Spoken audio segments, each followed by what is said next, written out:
welcome back to the show. Today we're here with Samir Soleja.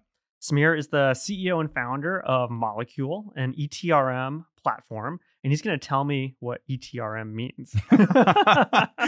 So the acronym is not quite as important as what it does.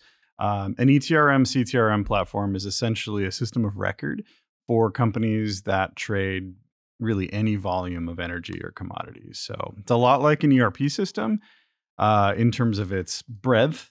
But the big thing that it does that an ERP doesn't typically do is model forward exposure. So like if you are going to buy and sell natural gas and you're going to buy it in April and sell it in October, there's an ARB there, and that's natively what an ETRM helps you model. Okay. And for those who don't know, I just assume energy companies produce oil, but it sounds like they do a little more than that, and that's why they need this. That's right. They typically any energy company uses more than one commodity on the platform. And it's really fun to think about modeling each of these, like a natural gas fired power plant buys gas, sells electricity. A wind farm sells electricity and sells renewable credits. Pretty much everybody has more than one commodity. Okay.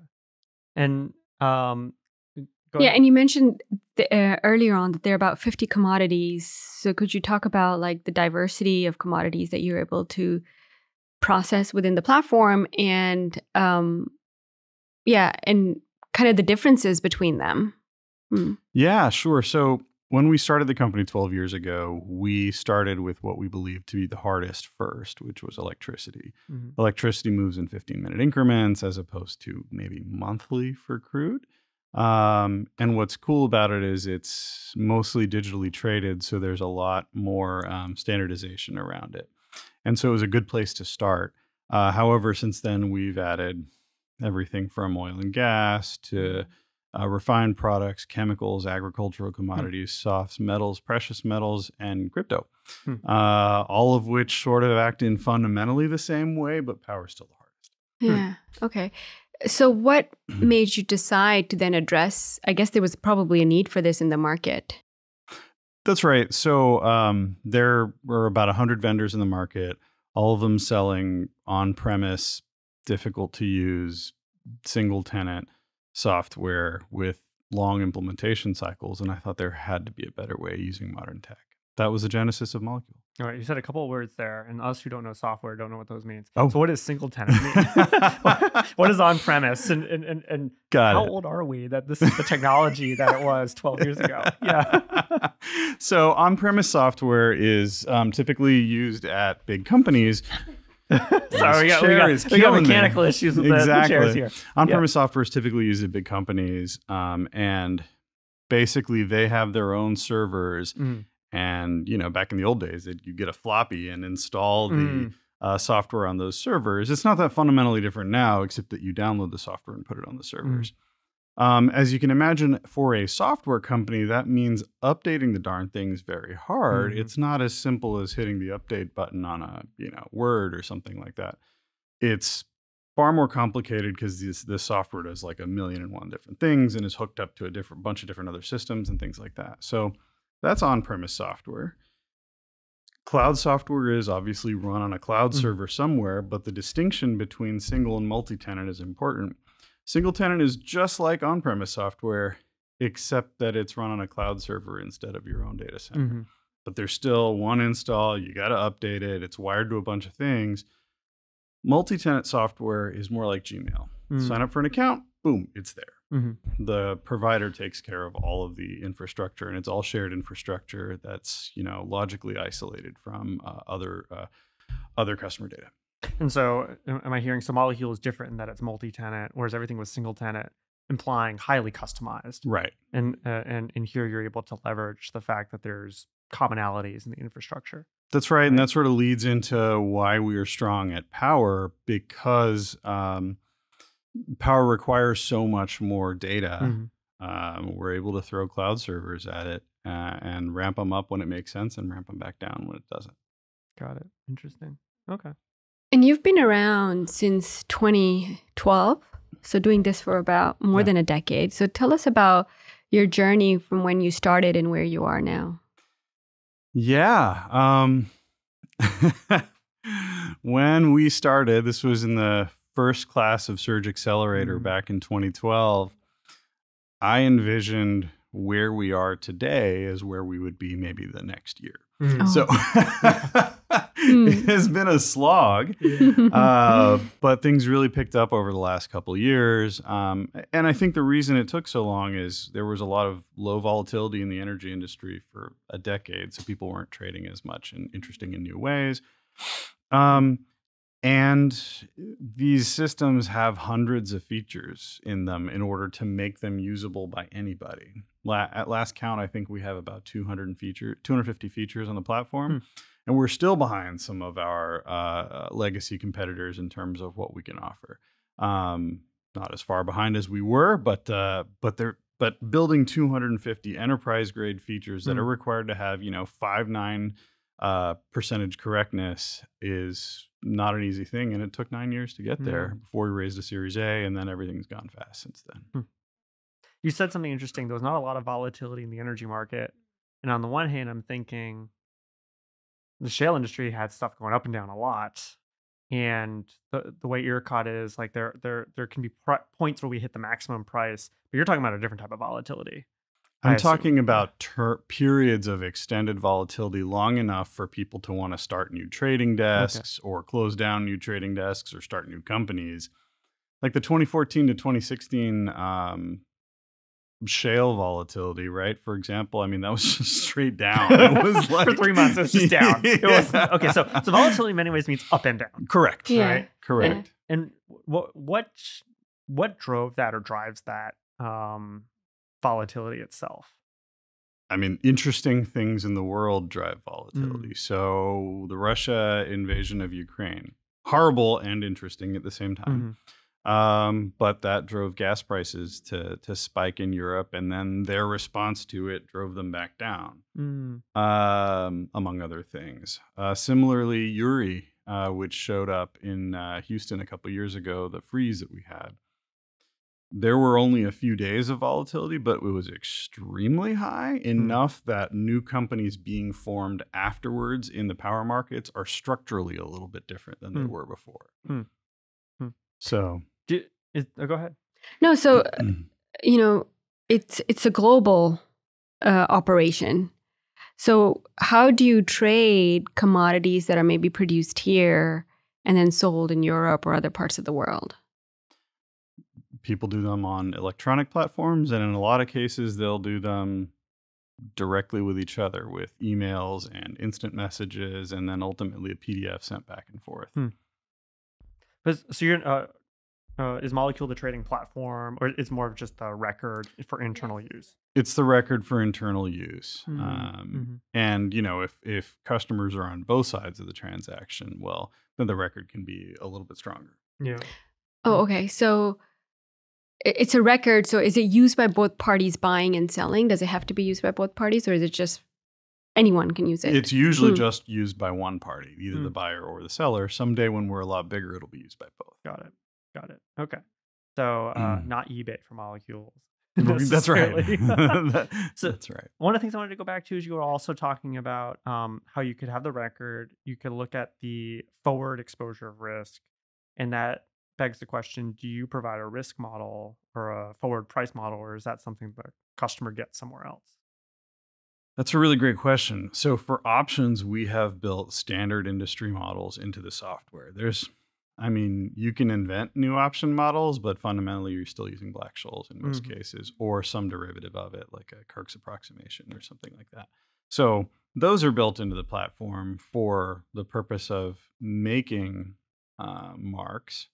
But in a lot of cases, other than options, people provide their own. They'll either source them from somewhere and upload them to the platform, ask us to scrape it from somewhere that's authorized us to do so, or have us do what's called a curve build, where they give us instructions and then we build out a forward view based on the instructions they've given us. And we're actually getting ready to launch a user-facing curve build feature this month.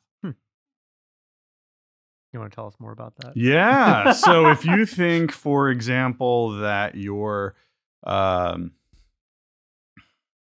that your KD power is some function of the natural gas prices at Henry Hub and, maybe some weather data we have, will give us a formula, or you can program the formula yourself into the system and it'll produce prices that you can compare to your trade so you can see how you're doing compared to the market that you believe exists. Got it. And so this is a new feature that didn't exist before. I assume it's sophisticated and complicated to ensure it produces the right outputs.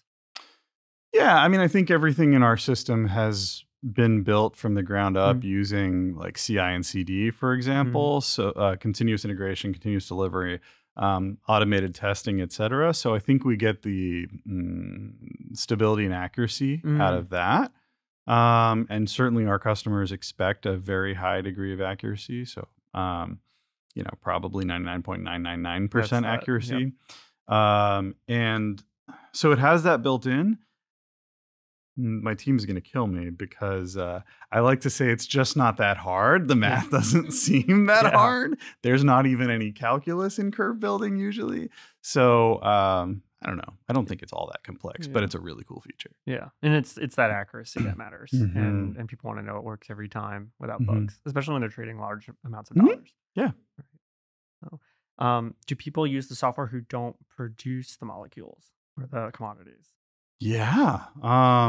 So sometimes it's people trading for fun and profit. Sometimes it's marketers, so people who match buyers and sellers, and sometimes it's buyers. So for example, there's a number of electricity retailers that use our software. They need to buy electricity in advance against the exposure that comes from their customers, so they don't get blown out in something like Uri. So I'm asking on behalf of like our listeners who are usually startups.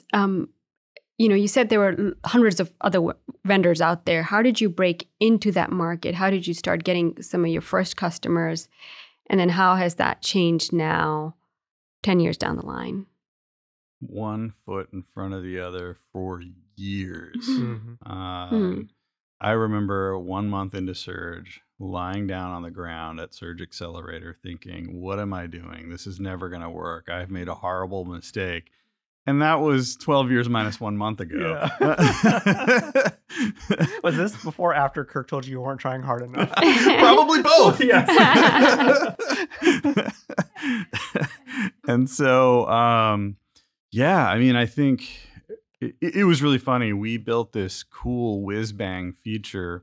It was a natural language processing based trade capture tool. And what I had heard in the market prior to this was that trade capture was the hardest part. And I was like, well, darn it, we're going to go solve that. So we built this really fancy natural language parser that's still on the platform today. And we rolled it out, showed it to people, and they're like, cool, so you can capture my transaction. And now what? It's a feature, not a product. Yeah. Right? I built a fancy input mechanism. I guess that was it. Yep. And so, I mean, it was probably 18 months before we closed our first customer, before we had sufficient critical mass or even nearly sufficient critical mass to get there. Oddly enough, that one came because somebody read a front page business section article about us in the newspaper, in the Houston Chronicle. Oh, wow. And, again, it was probably a slog for the next 9 years to build up a customer base of people who trusted us, of people who we served well, and a product that could broadly address the industry. 9 years and 30 pounds, that'll do it. Is that customer still with you? Oh yeah. Oh yeah. Good. Because they love it. Yeah. In fact, I'm meeting them for lunch today. Nice. Good. Good. And has it gotten easier now to get customers, or actually customers coming to you versus you going and trying to sell them the software? Yeah, something between 2/3 and 3/4 of our deals are inbound at this point. Oh wow. Good. Good inbound engine. Yeah. Is that a matter? Well, I guess there are a lot of reasons why you would have inbound, but what are the top reasons someone doesn't buy? Let's ask that question. Well, after they come to you. Yeah. I know it's always budget, but usually budget is the excuse. No, it's almost never Oh, budget. okay. Although we are typically the premium priced offering by a little bit. As a rule, our TCO, the total cost of ownership of molecule, is significantly less than any of our competitors, even if the sticker price seems a little bit higher. It's usually a feature that we don't have. And, some of our biggest competitors have 1,000 features in the product. That's the moat. That's what makes it hard to get into this market. We believe we have the 250 that matter. But there's probably another 100 or 2 that we could build that would make a difference as well. So it's usually features. Interesting. And I imagine, it's such a highly technical buyer. They know that's the feature they need. Yeah, and trying to draw a line between the feature that everybody needs is really hard. It's a real jagged pinball looking thing. It's we've already done the 80% features for the most part. And I think that's the hardest part, right? Like as a startup, you're told minimum viable product. And for something like this, where maybe the moat is having those 250 features, the minimum viable product might not have enough to even get your customers on board. But balancing that customization that every customer is going to want something different to actually building something that you can then scale. Yeah, that was really hard. And that's what we heard a lot about early on. The way our competitors, the big ones, were built, it was consultancies, essentially. It was custom software built for somebody, and then things were tacked on the sides. And we decidedly did not want to do that. We wanted to make what was a platform from day one, and that has definitely made things hard. It means saying no to features sometimes, in fact, probably most of the time, and it means figuring out how to give the customization without customizing the core platform itself. So we had a couple tricks that we found for that. One was embedded reporting that was fully customizable, and another was providing our API, which allows users to do anything they want. We're getting ready to launch our sort of third trick for that, which is a data lake for customers where they can go mine the data themselves. Oh my gosh. Because I'm stupid. What's a data lake? I hear it all the time, but I don't know what it means. So it is a database where you pull in data from different systems, but you do nothing to it on the way in.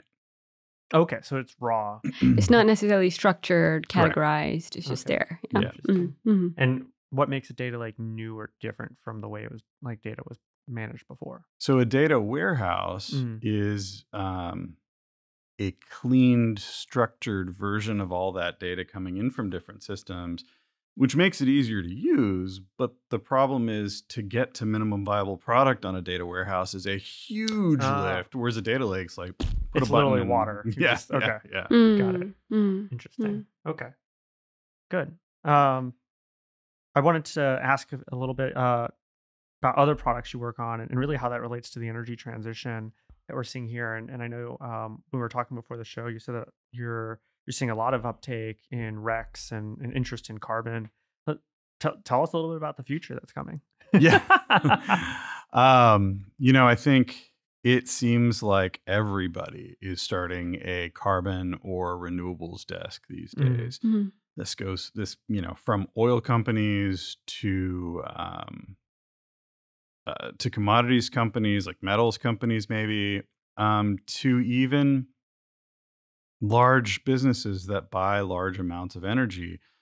For example, Google, who want to use clean energy for their ESG commitments, and in some cases even regulatory commitments. So a lot of people are using credits and certificates as an interim solution before there's like sufficient capacity available easily everywhere. It's an okay solution. It's not great, but everybody's doing it, and it's something. I'm a big believer in like, don't let the perfect be the enemy of the good. Let us put one foot in front of the other to get towards the energy transition. And if that's certificates and credits for now, then that's totally fine. Mm-hmm.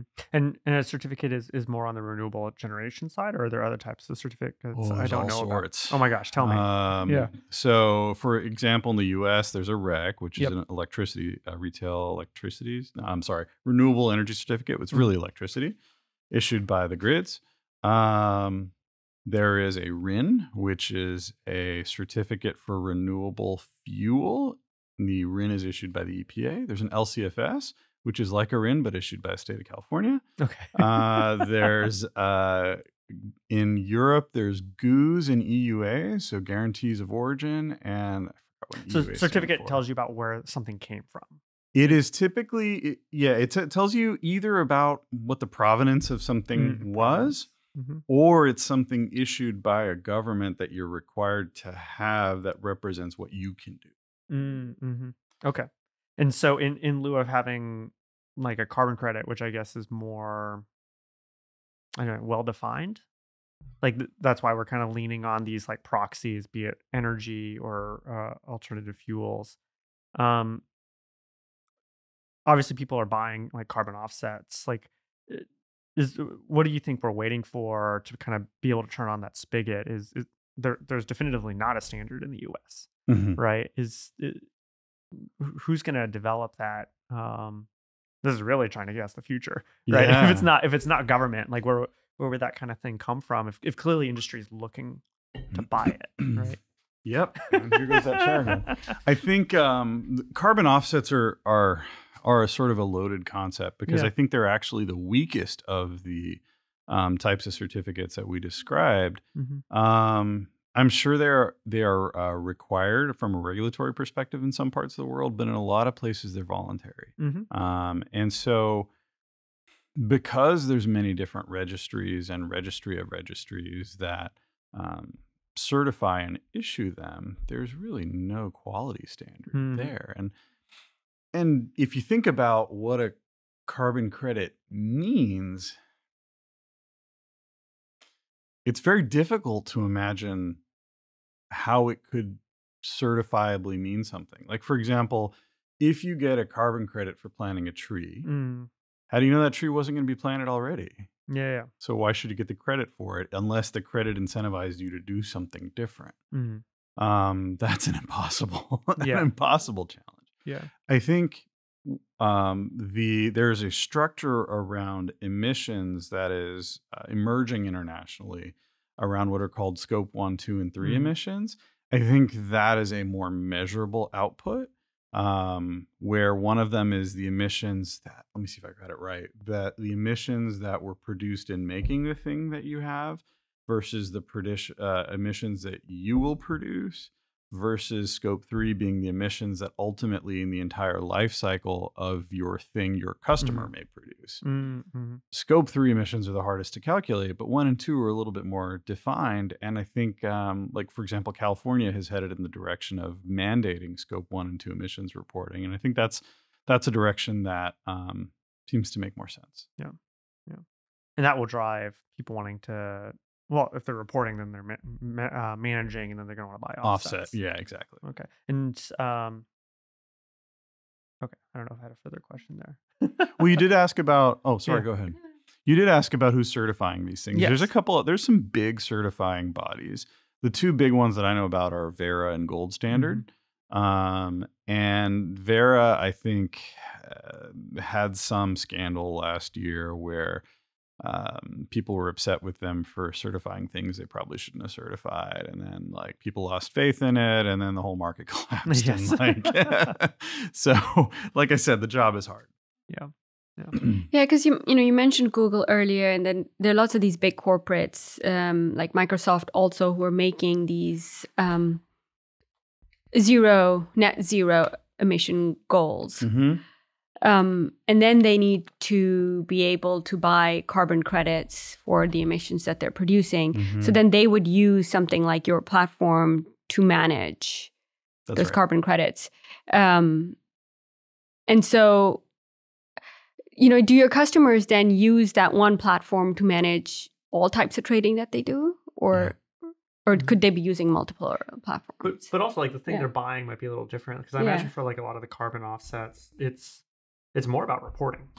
Yeah, it's about no. Oh, okay. You're giving me a face. It says no. Yeah. So imagine if you're a wind farm, for example. Okay. So you build a wind farm, and typically these wind farms are built on 10-year like models, maybe 15-year models.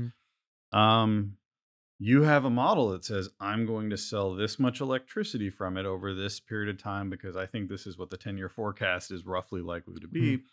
And also, as a function of that electricity, here's how many carbon or renewable credits I will sell. Yep. And in some cases, the RECs may bring in more money than the power. And also, we're entering a period where they have like marginal carbon offset on, or some people are talking about cutting credits based on if my wind turbine's on and it shuts down a fossil fuel, you can also mint a credit off of that spread. I didn't know that. I think there are people measuring it today with the hopes of certifying a credit in the future.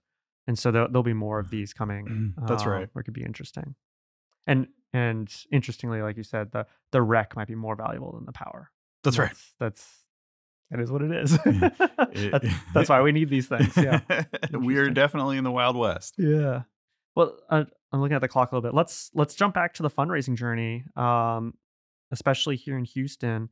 If I remember, 12 years ago, there was no money in venture capital in Houston outside of maybe Mercury and Surge.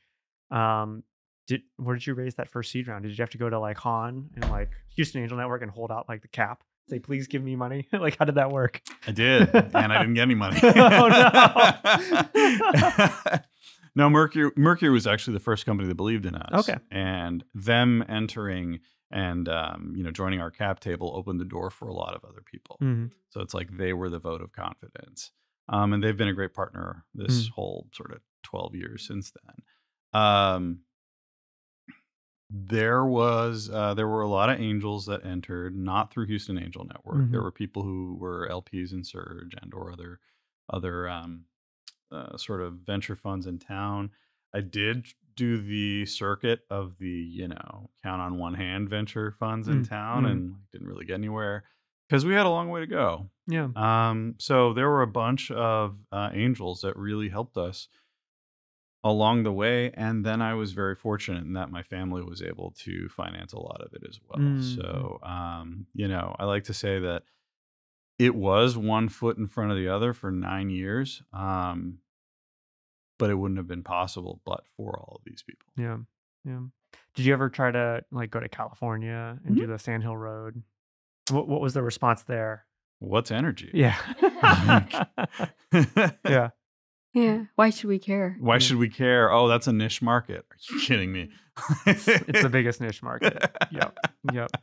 Do you ever felt like they gave you a discount not having a team in California? I wonder about that. No, I would say the discount was probably not having a team with Stanford and Harvard on the background. And you went to UT Austin for the record. I went to UT and I went to Michigan. Yeah. What do you think was the advantage of being in Houston? Or was there any?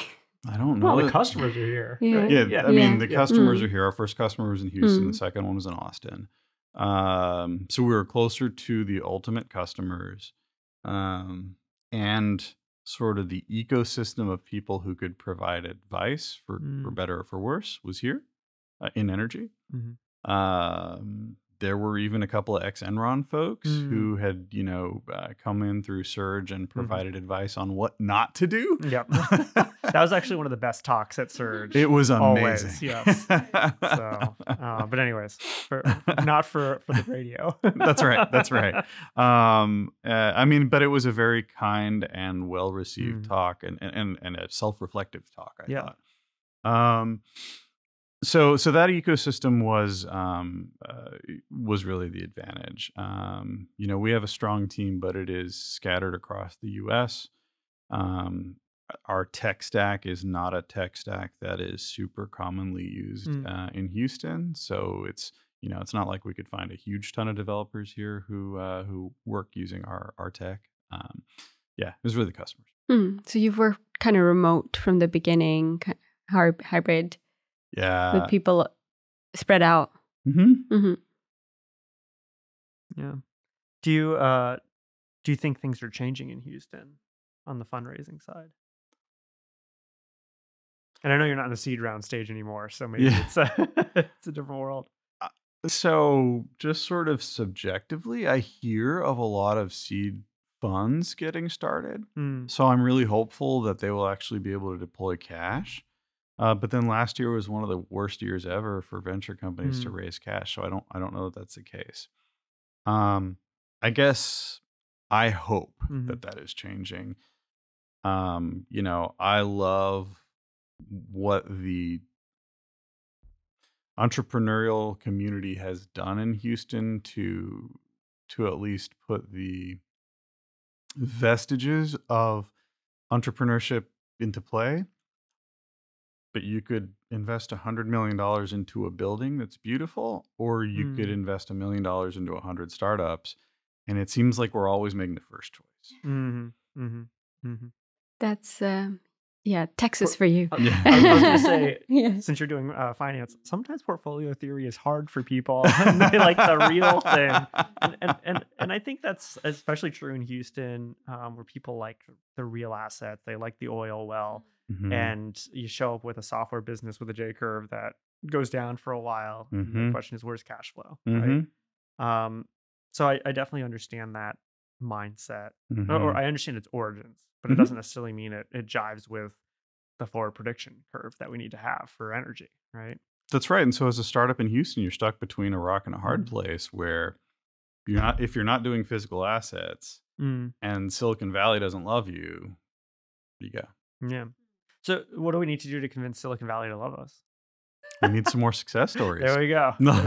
So or do we need Silicon Valley, right? Like, can we build our own VC system here, or an ecosystem that can fund startups? Because I mean, you did go to Silicon Valley and they don't get it, right? So it's because their success has been based out of software technologies and not so much hard tech or like industry or energy.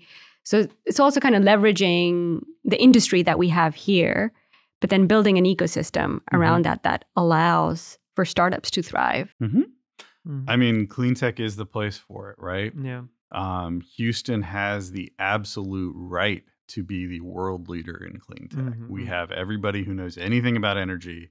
We have a whole ecosystem of potential buyers and suppliers. And maybe we don't have certain types of programmers, but ultimately, if we want to invest in our city's future and in our state's future, we have the right at this moment, and we have the ability at the moment to do it. If we let the opportunity pass, it will be tragic. Yeah, and perhaps it requires a little bit of a change of mindset from investors, right? That's because they have options on where they can put their money, but it's prioritizing building this ecosystem. That means taking some risks. Yeah.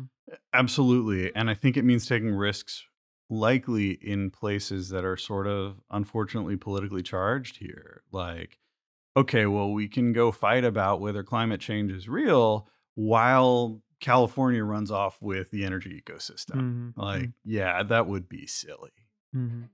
So what are some of the places you would specifically think we should allocate capital in here? Electricity. Anybody around electricity and renewables.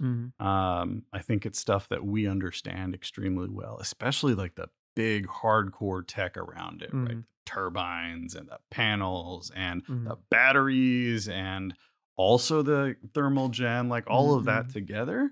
I think we could run off with it very easily. And like I said, if we don't, it will be California or weirdly New Jersey, I think, that runs off with it. There's a bunch of electric companies in New Jersey. Yeah. Interesting. Well, I think the original Edison Electric's out there. Princeton. So some and Princeton. And they have Princeton right next door, right? Yes, So this is maybe a little bit of a tangent, but I was curious. I mean, since you work with energy and like the energy prices and being able to provide energy where it's needed, how do you think, this transition now to a lot of EV vehicles, electric cars, is going to impact the market? I mean, I think it'll only increase the amount of electricity that's needed. And because grids and traditional generation are so expensive, We'll see a lot more distributed gen, which means a lot more people playing in these markets. So it may not be a city-sized utility anymore. It could be a 12-block-sized utility that plays in these markets. So I suspect what we'll see is retail contracts for some of the things that are wholesale only becoming available. Interesting. So I guess when you think about the Houston innovation ecosystem, is there something you're most proud of? I'm most proud of the people who fought through. And that's Kirk, by the way. So anyone who's asking, Kirk Coburn. For the people who fought through and made something on the other side. And, you know, some really scored funding rounds, like the dudes at CART, for example, right? Whatever like pixie dust they put together has really made a lot of people believe in them. And kudos to them. Yeah. And I think in a very Houstonian fashion, sometimes those folks don't like ring or they don't blow their own horn that much. Right. Like Broadreach, like did a massive outcome for them. Gosh, 6 months ago, and I don't think they've done a victory lap around. Not Houston even on yet. the website. I don't think. Exactly. Right. And in some ways, to the credit of like, how do we convince people in Silicon Valley that they need to pay attention? The challenge is we don't market those kind of big wins, and I would love to bring the guys on CART on the show, but they don't do energy, so it's like not relevant. But it's good to hear them coming back to Houston. The other thing I'm starting to hear a lot of, so if you run a startup of our sort of size, you'll start getting inbounds from private equity firms from around the country. They've gotten a lot more frequent lately, and they have gotten a lot more informed about energy lately. And I think, and I'm not exactly sure why. I think that some other companies in our market are getting ready to transact, but I also think that energy is an interesting place all of a sudden for private equity and venture companies around the country. So it may be that we have a moment, and that money is coming inbound from elsewhere. Thinking about Houston generally, are there any hidden gems that people need to know about? Company-wise. Or lifestyle-wise. I mean, Houston is the best place to live. We have, probably the biggest thing for me about Houston is that, is its diversity. So I grew up in a small town, and I went back for my reunion a couple years ago, and I guess I had forgotten that I live in one of the most diverse places on earth. I went back and you know, people are kind and generous, but they still thought I was a little weird. They're like, you know, aren't you one of those people from friends would be like, well, aren't you one of those people from that side of the world? Sure. And it doesn't mean we're better than anybody else, but it does mean we're used to being around people of different shapes and sizes and colors and creeds and stuff like that. And I love that so much about Houston. Probably the only other place I've been in the world that has that level of diversity would be London. And so when people from London ask me about what I like about Houston, and I say that it's like London, they look at me with like bewildered eyes. Like, are you kidding me? I was gonna say that the chicken. Where's the culture? Better. Dishoom, man, Dishoom. No matter what Aziz says, that's the best place. Oh my gosh, I think I did make a trip once to London to stop in for Dishoom on my way to France. It was worth it. Absolutely. It's so good. Anyways. We're not talking about London. We're talking about Houston. But you know what? Our food is equally as good. Yes. What's your favorite restaurant? In Houston? Yeah. Gosh, there's so many to choose. The one that I hit every week, it's gonna sound super conventional, but my wife and I hit it almost every week, is Barnaby's. It is American fare, but it is solid American fare. It is always good. And it's, you know, comforting. But other favorites include Ninfas Navigation, Guadalupana, Chapultepec Lapita, like a huge fan of Tex-Mex. There's a ton of great stuff. Yeah. I did not realize Tex-Mex was a thing till I moved to Houston. Oh, really? And then I had it. Yeah. Because you're in Boston, it's like Tex-Mex is not good. Oh, it's like Taco Bell. It's like Taco. It's like Taco Bell. Taco Bell. Yeah. When you come here, you go, oh, there's actually flavors. Yeah. And there's crispiness, and it's not sloppy tacos. Anyways, no, the Tex-Mex for sure. Good. We talked a little bit about funding gaps. Are there other gaps in the Houston ecosystem that you've kind of come to realize over your journey over the last 12 years? Definitely some tech gaps. Yeah. So a lot of the developers and engineers that we encounter here are coming from large companies, which is awesome. But those are the people who hire developers here. And that means that the tech stacks are largely Java and .NET. Old school. And what's so weird, and I think you've been around long enough to know this, Jason, what's so weird is that back in the day, Java was, the experimental thing that you were, the new thing that you were doing things with, and now it's used for performance. Okay. I remember the JVM back in the day. There's no way that was a performance thing. Yeah. So there's a lot of .NET and Java developers here, and it would be really awesome if we were able to start finding folks with Python experience, Rails experience, Postgres, things that the rest of the tech world is using, because that's what we use. So I want to ask a slightly different direction. It's funny because I learned on Java. I learned on C++, and I learned on Java. Yeah. And that was 20 years ago. So it's like, okay, old school technology. I actually just started picking up Python. I'm amazed how easy it is. Oh, it's amazing. And I'm like, why are we still using this old stuff? It's terrible. We should use only Python. That's right. But part of the reason to be able to pick it up is because ChatGPT is ridiculous at explaining to you what you need to do. Do you think that could change the game for software development in Houston if people learned how to use GPT to augment themselves? I think I think it changes the game in a lot of ways, like learning, like you mentioned, but also rewrites. So I was probably targeted this ad this morning, but it was from IBM, and they have a service, a part of their Watson franchise, that allows you to rewrite your COBOL apps in Java. And you oh, that's so valuable. Press a button and yeah. So, I mean, it obviously needs to be human supervised probably, but that would be a great transition for people learning a new language. And so for people who don't know, COBOL is like a software language from 60 years ago, 50 years ago. Something like that. And that was something where a lot of foundational systems worked on it. And no one ever upgraded it because it worked. Still do today. And they still use it. Yeah. Like your bank. Yes. The banks. Yeah, the banking systems. Yeah, that's ridiculous. I mean, it's needed. We got to get off those systems. And I can understand where that's translation. Yeah. It's a perfect use case. Yeah. Interesting. I guess as we wind down, is there one thing that the audience could do to help support you in what's next? I think obviously we would love referrals to anybody who is trading energy and commodities around the country, around the world.